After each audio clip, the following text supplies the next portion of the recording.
Hello and welcome to the Talking NorCal podcast, the official podcast of Active NorCal. I am your host, Zach O'Brien. With me here, it's Big Energy Bob. How you doing, Bob? Got big energy today. Feeling punk rock today. You had a big weekend, which we'll discuss. But do you got some energy today? I feel like I had low energy first episode, and I've brought the energy today. It's hard, getting back into the groove a little bit. I don't No, know. I mean you were spot on. I just feel like my energy could have been a little bit better. I think you're typically a more energetic person than I am. Sure. Yeah. So I just keep even keeled. But so this is our second episode back after our prolonged break. Welcome back, everyone. Welcome back. So we're doing this once a week now, and so thanks for listening. Remember, you can get this podcast wherever you download your podcast. We're on Spotify, we're on Apple, we're on iHeartRadio. Stitcher was one. Stitcher was one. Yeah. Also, you can check out these full video podcasts on our YouTube page, Talking NorCal, as well as we go through our full clips on the Active NorCal YouTube page. So follow us there. Also, follow us on all social media channels: Facebook, Instagram, Twitter. We got to set up a TikTok. Well, one thing we didn't do is set up a TikTok for Talking NorCal. So follow us on all those. Our Instagram page went off the charts this past episode, so that was great. We're going to double our audience. We only had 500, but we're going to reach 1,000 by the end of this week. So that's good. I'm glad everyone's liking the content. I'm glad everyone liked that first episode, but we're coming back with our second episode since the relaunch, which, is episode 55 we're on now? Yeah, I think so. So I say second episode, but it's actually our 55th episode. We've been around the block.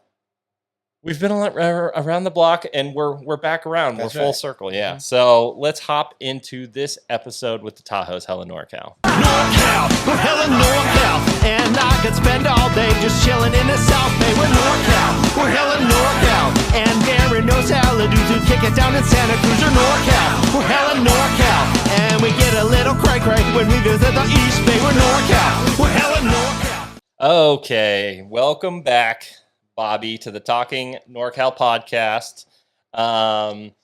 We had a good response to our relaunch of the podcast. Did you see any good responses on the socials? Oh, totally. Yeah, everyone.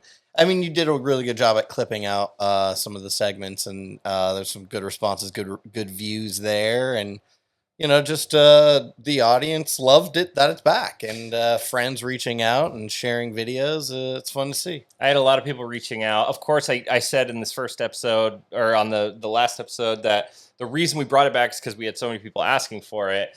And I think like the big thing for me is to be able to have a platform to share our thoughts with the news as it rolls in, right?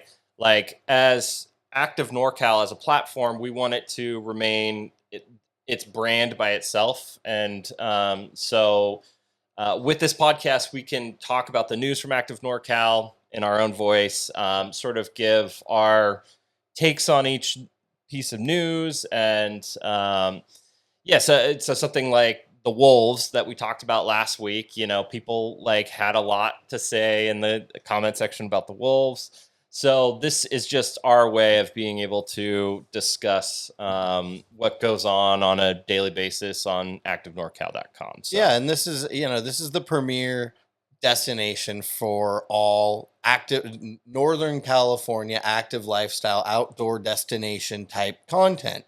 We write about it all the time, and we are here to report on the news that we report on, and we have our own individual take on things. And most of the time we agree on things. Sometimes we don't.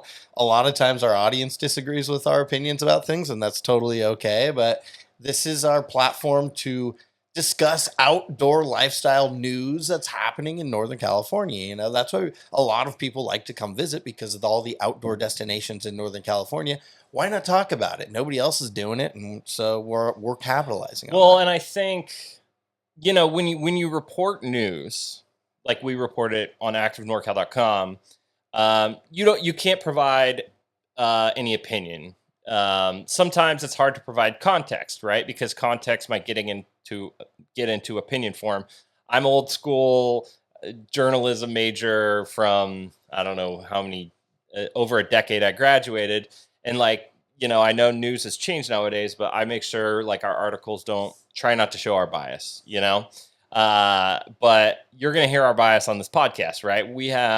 I can see 3 articles right now that we're going to discuss later on the podcast that I'm sure I have takes that many people disagree with, much like the wolf stuff. Like, everyone wants to fight about wolves in our comment section, which is great. I think the discourse is good for society in general, as long as, you stay, you're not an asshole about it, right? Which some people are, and that's just the nature of the internet.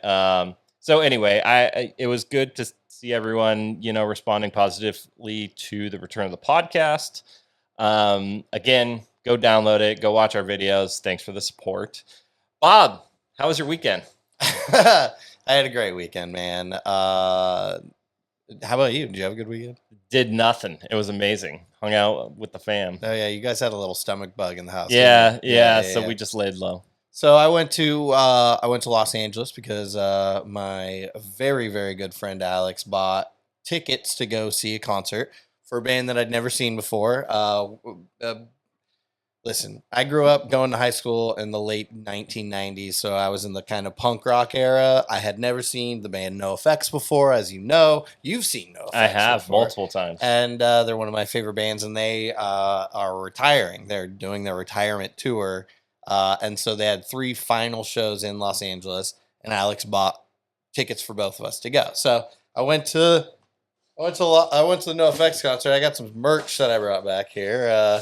So first of all, Jenno got VIP tickets, nice. Which was great. So I got the lanyard. I didn't know this. 40 cities, 40 years that they've been a band, and they sang 40 songs per show, which seemed like they didn't actually hit that number, but whatever. That seems like a lot of songs. Gotta get the coos. Nice. The final tour coos. Probably never going to use that bad boy again. And just a couple shirts. Nice. The actual, you can only get these at that concert. That design is insane. I'll probably never. No, you gotta wear it. Probably never gonna wear it. I got another one too, but we don't need to get too crazy with it. But it was a festival, so it wasn't just a concert. It started the gates open at 12 noon. The music started at 12:30. We found this out at like 11 o'clock in the morning. And so, but there was a great lineup with it. They played Dropkick Murphys played. Nice. It was kind of funny. They had to stop twice because somebody like passed out and then mosh pit, which was hilarious. But NoFX was great. It was awesome. You could see like at the end, for those who know, if you don't know NoFX, you probably don't care about this, but after the set of NoFX, like Fat Mike just kind of sat on the edge of the stage and just looked at his audience and just was just like kind of took it in. Yeah. Wasn't the greatest show I've ever seen. I'm not gonna lie. Like my favorite songs they didn't play, like they alluded to that they would be playing it on Sunday. It's like, what the fuck? Like, so I flew in for this concert and you're gonna just save your whatever. I had a great time. They have a lot of songs. I wanted Linoleum and Bob, obviously. But it was great. The crowd was awesome.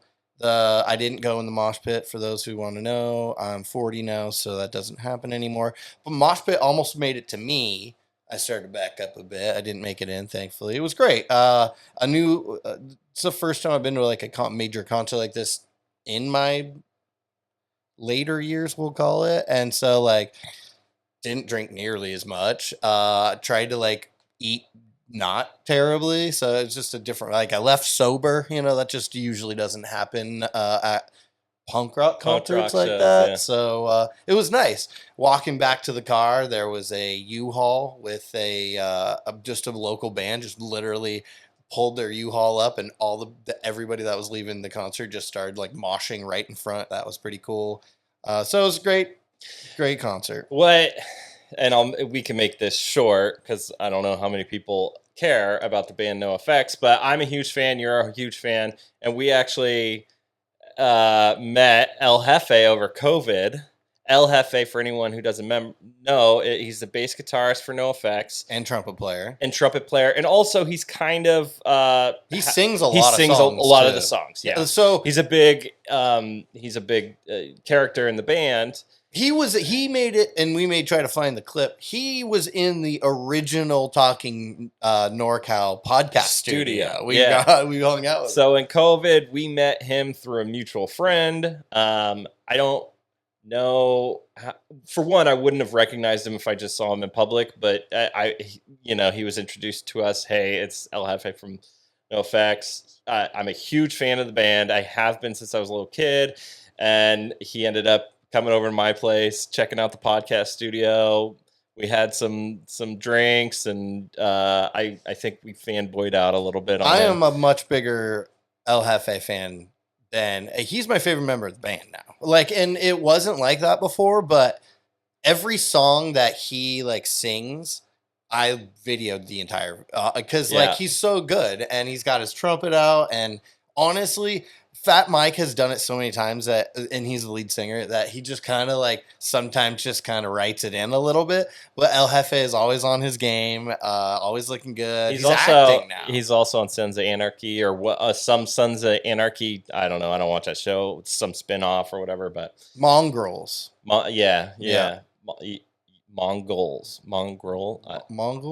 Yeah, whatever. That's the show that he was on. I don't know if he still is, but he lit up. He was so good. And honestly, the other guy, the bassist, no, he's just the guitarist. That was the blue dreads. Yeah. So much energy. Yeah. So much energy. Nice. Yeah. Well, I'm jealous. I've seen them a couple times, so I didn't feel the need to go all the way down to LA. It was great. See them, but it was great. Yeah, that's awesome. Yeah. All right. That's all of our personal stuff, I think. You want to get into the NorCal notes of the week? Let's do it. All right. First story here. NorCal Lake sees its worst botulism outbreak in history, killing more than 75,000 birds. The Tule Lake National Wildlife Refuge, which, for anyone that knows, it's right next to the Oregon border. If you're driving up to the Oregon border, it's right before you hit it, is this wildlife area in the Klamath Basin. And so far, they've estimated 75,000 to 80,000 birds dead from botulism. Possibly thousands more could perish in the coming weeks. So I've read a lot of things, and I don't know, not being up there. The water seems to be low there, which is probably a reason why the botulism was spread so much between the birds. But essentially, they get this bacteria, they spread it amongst themselves, it leaves them paralyzed, and they die.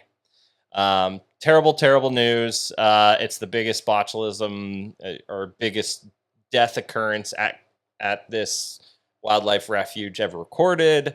So, and this is a big place for birders. I mean, quite frankly, it's the biggest place for birders in Northern California. It is sort of far away from a lot of things, so not many people probably go there, but anyone that's into birding loves this place. So just a terrible thing. Yeah, botulism is like a disease that can affect humans as well. This is the avian strain of botulism, but a long time ago, I was looking into like making pickles and selling pickles at the local farmer's market because I love pickles and I know how to cook them. But there is a really strict certification process of anything that could potentially get botulism, and pickled things are the kind of number one. So I actually just didn't go through with it because it was just so much paperwork. But it's because botulism is a big deal. Botulism, this is the avian strain of it, and it took out, it's terrible. It's probably significantly more than that. They just don't know the exact numbers.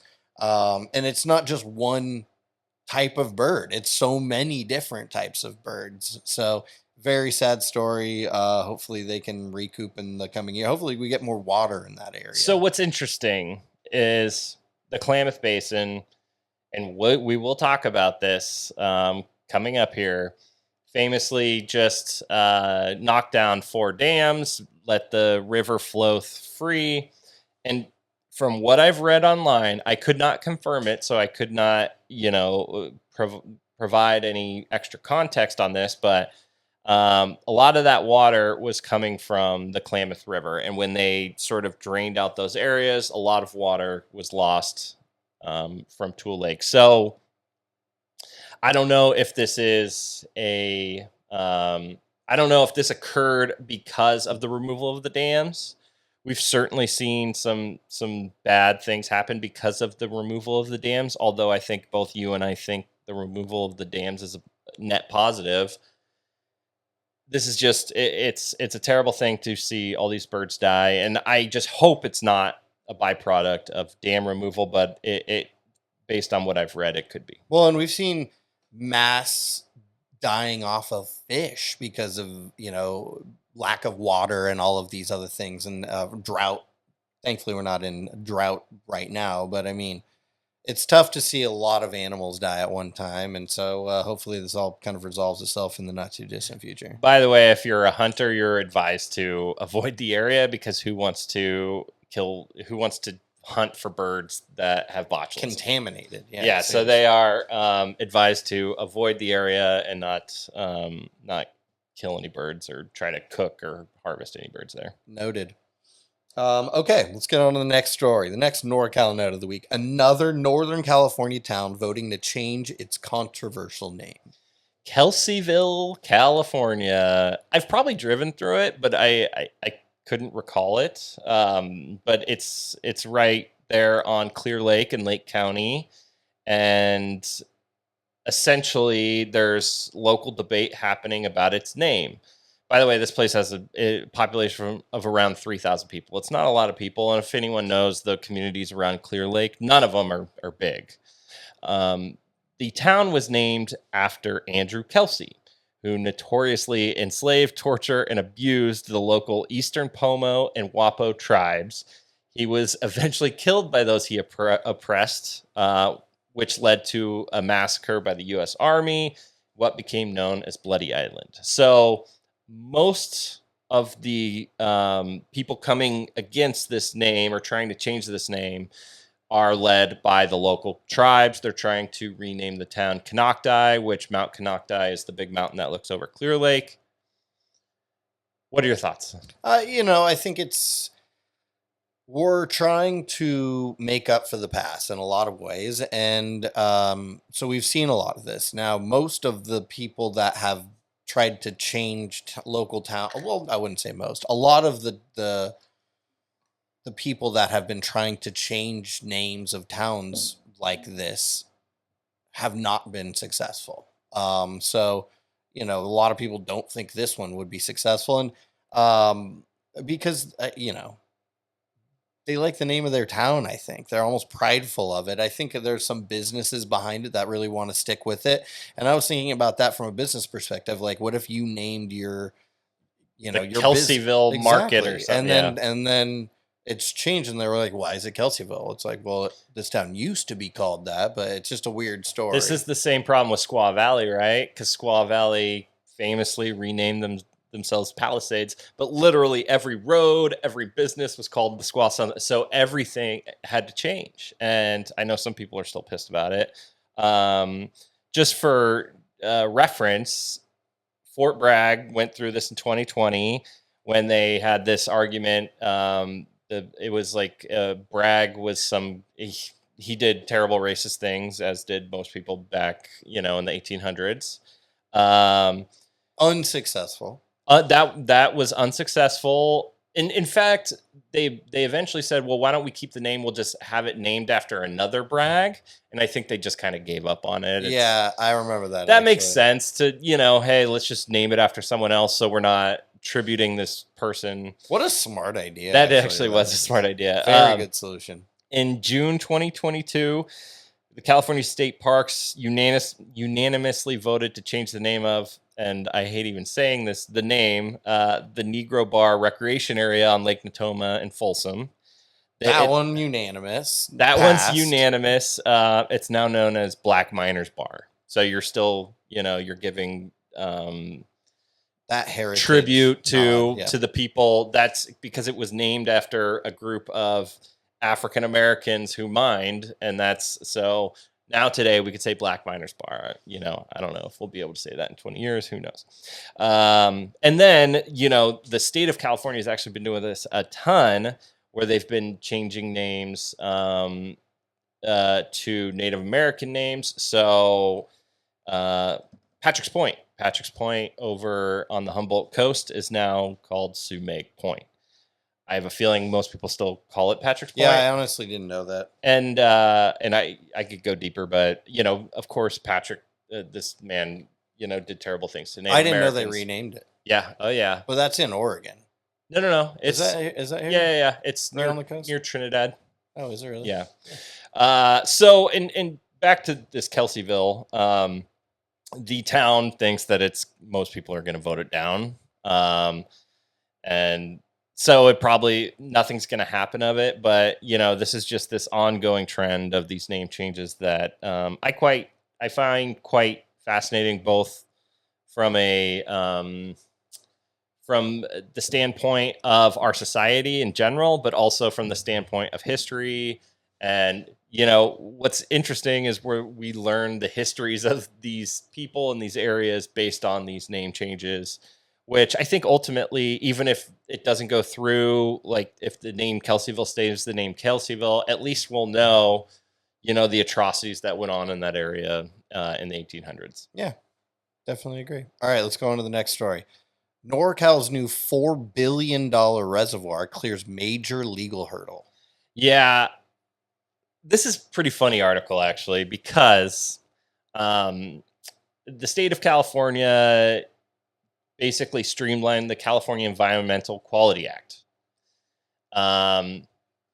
which makes it easier to approve these environmental studies on these areas. This is for Sites Reservoir. Sorry, did I not mention that? This is Sites Reservoir, the biggest reservoir to come to California in however many decades. It's a huge news. It's going to come in Yuba County. It's going to streamline water out of Sacramento River, put it in a big valley, and then be able to pull it out whenever they need it. In my opinion, it's great. You know, like we shouldn't be building more dams. We should be building stuff like this. Yeah, agreed. So anyway, the state of California is bragging about the fact that they're streamlining this process, but we're still not expecting to see any movement on this in the next decade. Well, it's good that they're at least trying to make advances in expediting things that are very beneficial to the overall well-being of the state. I mean, the I don't know what is it. Is it a law? It's like infrastructure. You have to finish or make decisions on these within 270 days where possible. Yeah. And I like that, you know, expediting making these decisions is always a good thing. I think dragging on the, you know, bureaucratic process is bad for everybody. They have to resolve these challenges within 270 days. That still Where seems possible. like where possible. That still seems like a long time. This is a $4 billion project. Yeah. Which is probably going to be more towards the end of 10 billion when they finish it. So there's also a new wrinkle, which I just read about. And I saw a little bit of the video. There's now Native American groups that are coming out and opposing this, which is certainly going to just delay it even further. Yeah, I didn't read too far into it yet, but here's the deal.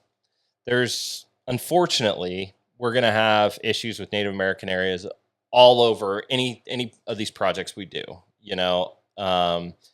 Again, I think this project in particular is a really good idea to funnel, you know, you're funneling water out of the Sacramento River, putting it in a valley, and you can funnel it back. There's no dam that's limiting the wildlife movement or the water movement or anything like that. They're just moving the water. They're storing it somewhere else.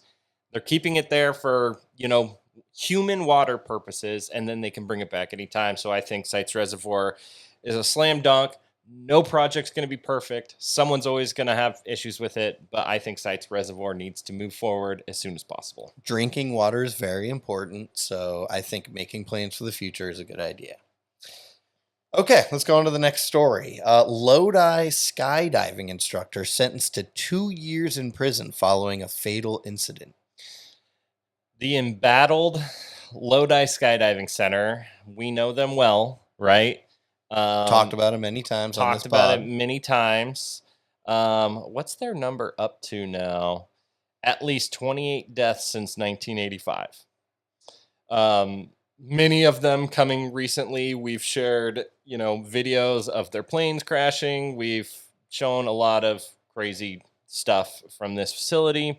So Robert Allen Poole was sentenced to 2 years in federal prison for wire fraud charges. In this case, I think it was he used a colleague's credentials to certify skydiving students. Yeah. So he wasn't certified to certify, if that makes sense. And then two people died in a jump. They weren't properly trained. And because of this, the man went to prison. Yeah, it makes sense. I mean, if you make mistakes that lead to the death of people, then yeah, you probably deserve some time in prison. I'm sure some of the families probably wished it was a longer sentence, but this guy didn't actually kill them. They couldn't pull either chute out in this most recent instance. Basically they're saying that the instructor part of the tandem was not trained enough and didn't maybe pack their chute well enough or what have you. But yeah, both parachutes failed to deaths because of it. Yeah, and it's sad. Two young men, one's 25 and 118, died in the incident. It's to me, it's fascinating, this world of skydiving, right? You and I have both skydived. When you walk into those places, they're interesting people, right? They're always got to be the same. I mean, they're wild people that Yeah. dedicate their lives to jumping out of airplanes. I mean, you can't be a normal person to do that. They crave that Adrenaline rush. And so I guess it's not surprising that someone in that scenario was doing weird things. I guess you're bound to attract certain people when you are a sport that extreme. But it's this long line of issues for this place that is still open in Lodi to this day. Now, there's not like a ton of skydiving options in our area and just in the greater Northern California area. So maybe that's why, with the demand comes the business. But, with all the publicity this place has gotten, including from us, people still go there apparently. And I mean, what else? This Pooley guy, his lawyers argued that, these people made the jump themselves. They, whatever happened in the air, they did it themselves. But they're like, come on, it's like if a car manufacturer messes up a car and someone crashes, it's not always the person's fault, right? So, yeah. Yeah, I don't love talking smack about a local business, I guess. I agree. It's news nonetheless. Yeah, the place that we both skydived out of was definitely a hole in the wall. I don't even know if it's still around anymore. I'm not even going to say the name of it because it doesn't really matter, but that's kind of part of the allure of this adrenaline. I mean, you're going on an adventure jumping out of a plane, which in and of itself is a very dangerous thing. So, I mean, it almost brings a little bit more excitement to it. The guy that I jumped with is it skydove or skydived? Past tense, who knows? Past tense skydiving. It was like his 3,000th jump.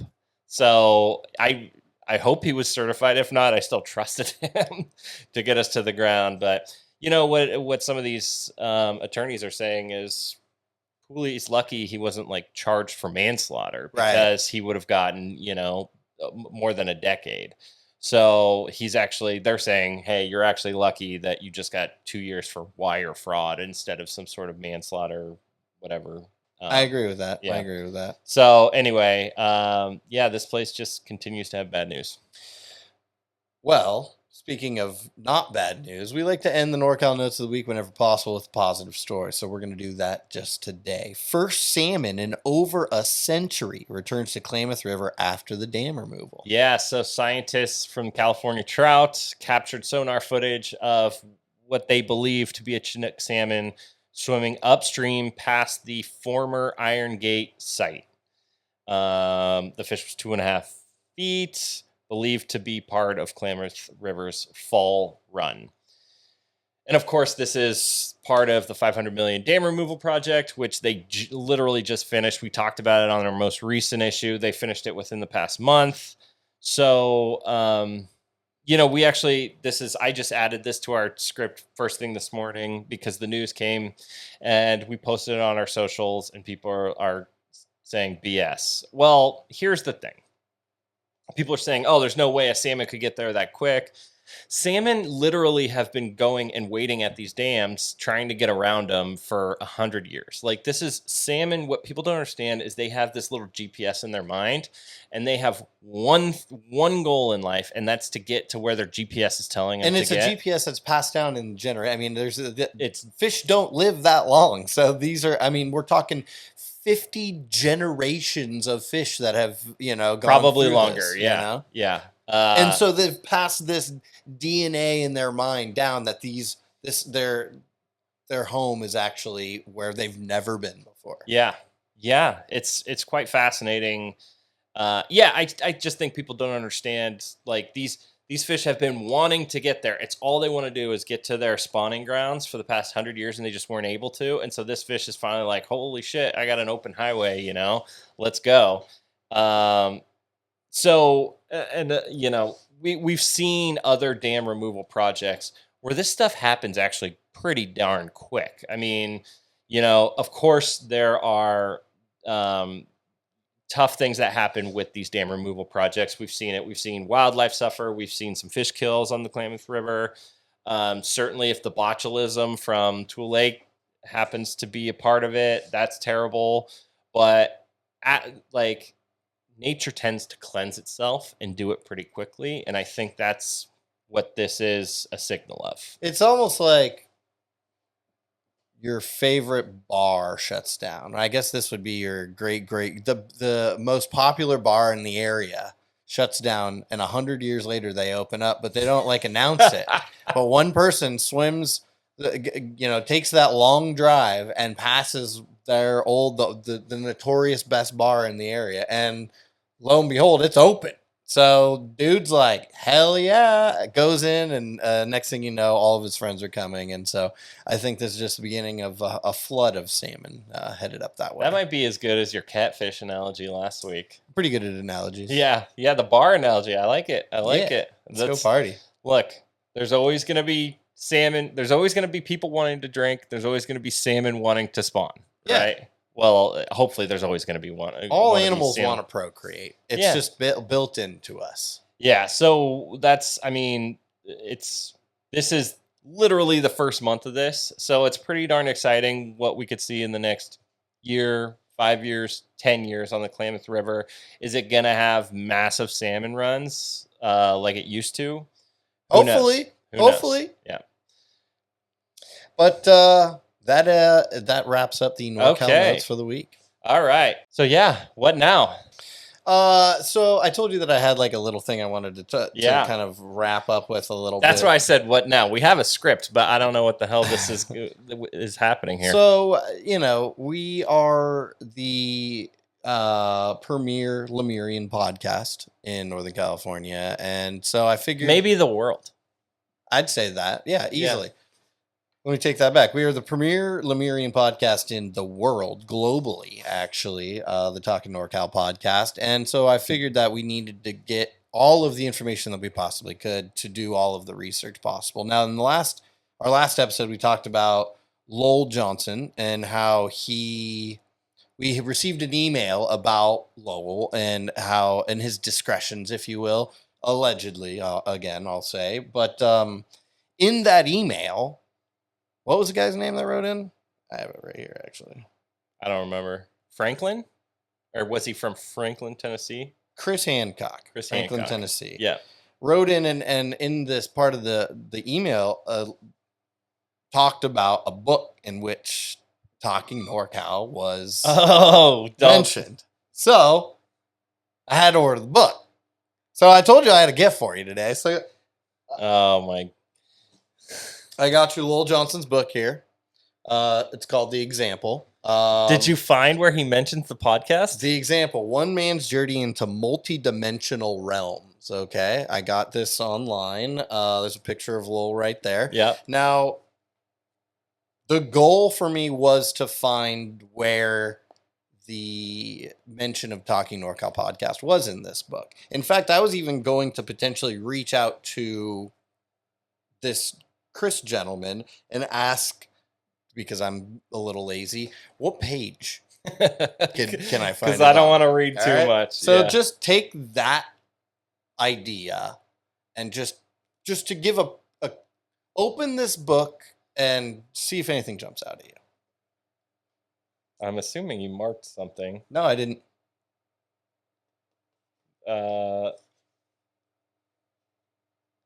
My plan again was to ask what page number. Oh, there are no page numbers. Have you ever seen a book with no page numbers? Literally, it's like a 300-page book, no page numbers.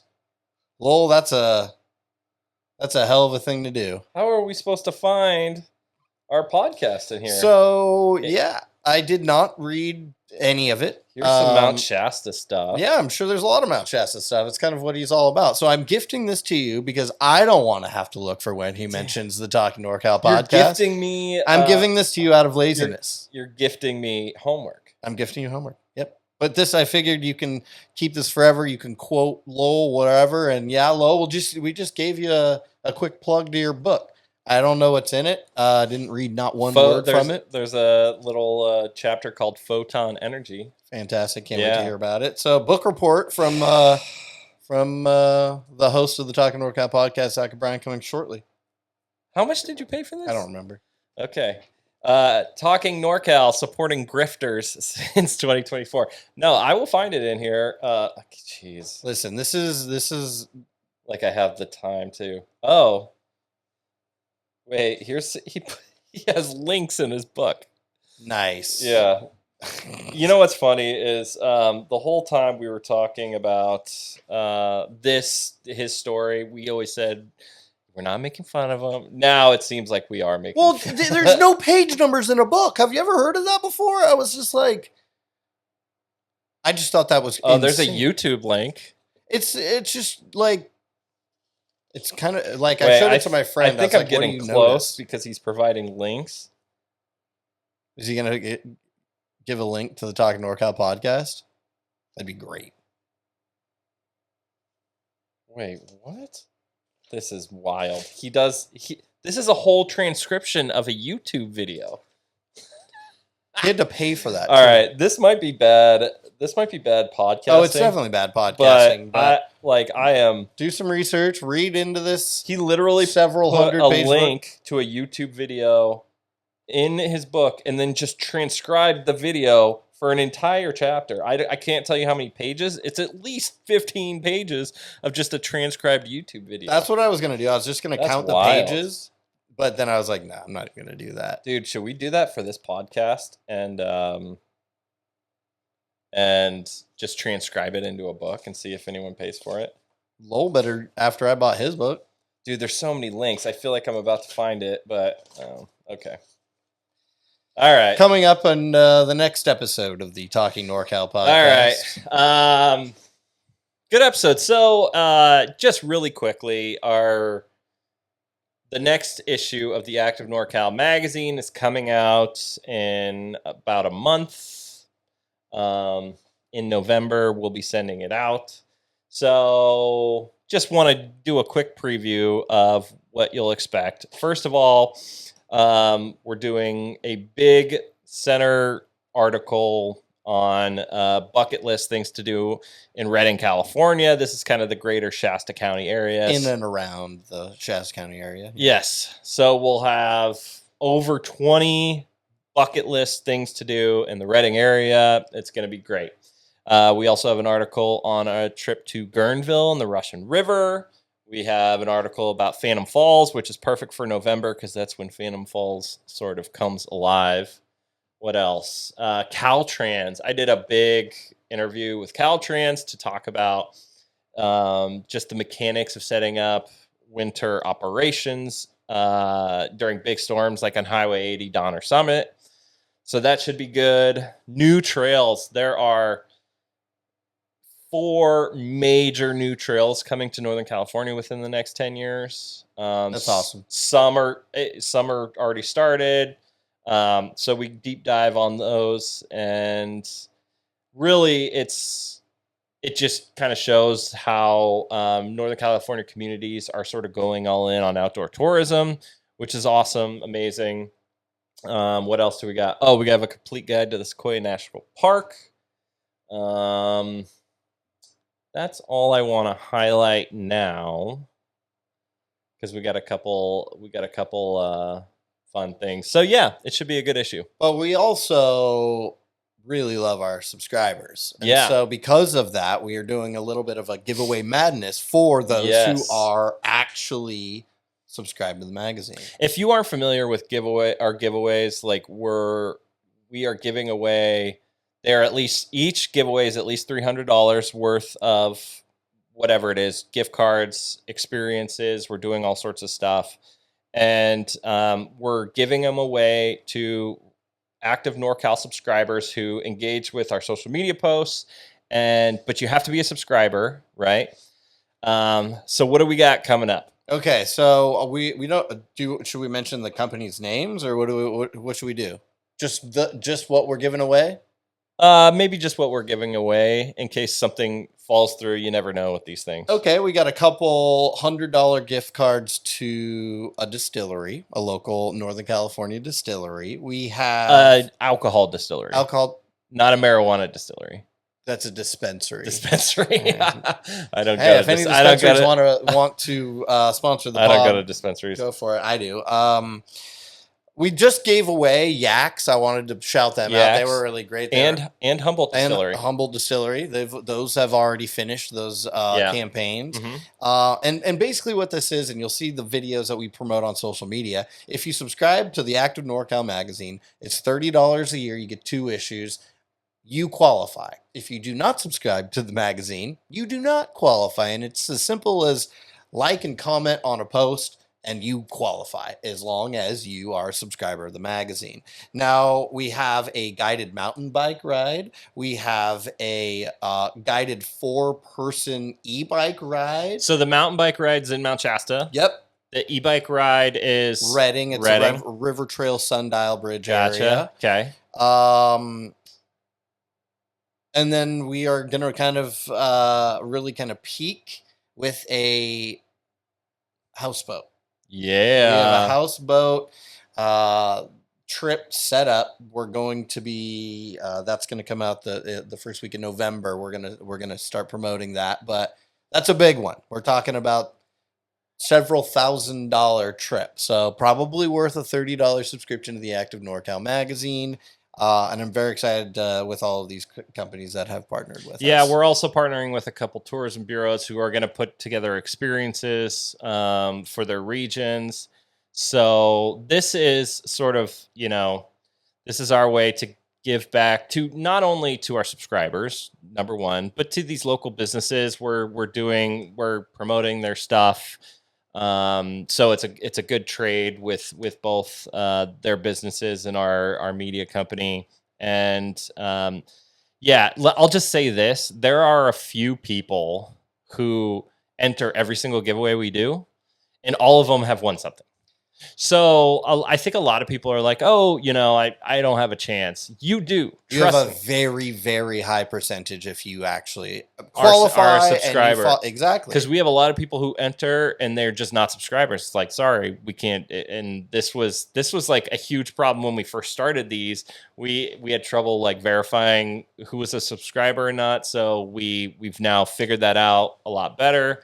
The process goes, you comment on the post, whatever it says in the post to comment, and we will DM you immediately and ask you to verify the email that is associated with your subscription. Once you hit us back with that, you're entered. And again, your chances of winning are incredibly high. They are. Just because a lot of people that are subscribers aren't entering, and a lot of people that are entering aren't subscribers. So again, I could name like 5 people right now that just enter every single contest, and each one of them has won. So I'm hoping they don't like win them all, because that's just, But if we do randomize we it. appreciate you, and we do randomize it. Yep. So anyway, subscribe to the magazine. Check out our giveaways. We're going to be doing one a week through the next couple months, except for our big houseboat's going to be 2 weeks. That's going to be houseboats.com. huge. Shout out Houseboats.com, our friends over there. So anyway, big things happening. It's going to be a super busy next couple months for us. But yeah, the magazine will be coming out in November. So subscribe today. And is that the episode? That wraps Are we things all up. finished? Thank you for listening to the Talking NorCal podcast. Be sure to subscribe to us wherever you get your podcasts: Spotify, Apple, iHeartRadio. I always say iHeartRadio. I don't know if anyone uses that. Stitcher's a thing, right? YouTube. Also, go to our YouTube page. Follow Talking NorCal for our full episodes, and then Active NorCal will be clipping everything out. Follow Talking NorCal on Instagram, Facebook, Twitter. Follow Active NorCal. We'll be sharing a lot of the stuff on there. Just follow us everywhere. We appreciate the support, and we're going to keep doing these and having fun with this. So Yes, we are. that's it. And remember, stay active. NorCal, we're hella NorCal, and I could spend all day just chilling in the South Bay. We're NorCal, we're hella NorCal, and Darren knows how to kick it down in Santa Cruz. Or NorCal, we're hella NorCal, and we get a little cray-cray when we visit